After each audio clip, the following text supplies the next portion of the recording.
बिस्मिल्लाहिर्रहमानिर्रहीम। अस्सलाम वालेकुम। कभी सोचा है कि एक प्यासा इंसान तारीख का सबसे बड़ा फातह कैसे बन गया? कभी सोचा है कि एक ऐसा काफिला जिसके पास न फौज थी, न खजाने थे, न दुनियावी ताकत थी, वो आज भी करोड़ों दिलों पर हुकूमत क्यों करता है? कभी सोचा है कि 1400 साल गुजर जाने के बावजूद मुहर्रम आते ही आंखें नम क्यों हो जाती है, दिल बेचैन क्यों हो जाते हैं और करबला का नाम सुनते ही रूह लरज उठती है? ये सिर्फ एक जंग की दास्तान नहीं, ये हक और बातिल की पहचान है।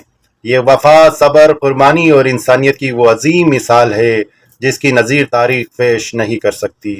ये दास्तान है उस अजीम इंसान की जिसने अपने नाना हज़रत मोहम्मद सल्लल्लाहु अलैहि वसल्लम के दीन की हिफाजत के लिए अपना सब कुछ कुर्बान कर दिया, मगर जुल्म और बातिल के सामने सर न झुकाया।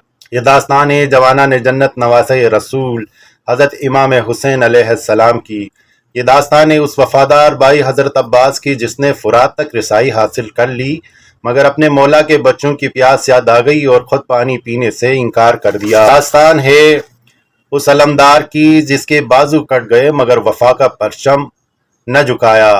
ये दास्तान है हज़रत अली अकबर की जिनके बारे में कहा जाता है कि वो शक्ल सूरत में रसूल जैसे थे और जिन्होंने जवानी हक के रास्ते में कुर्बान कर दी।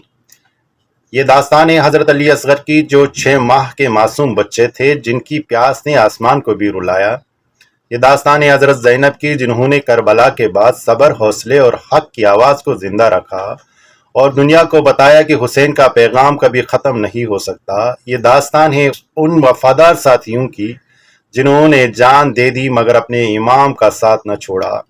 ये दास्तान है करबला की जहां सर कट गए मगर हक का सर बुलंद रहा, जहां खीमे जल गए मगर सब्र जिंदा रहा, जहां प्यास गालिब आ गई मगर ईमान न हारा और जहां शहादत ने हमेशा के लिए इंसानियत को जिंदा रख दिया।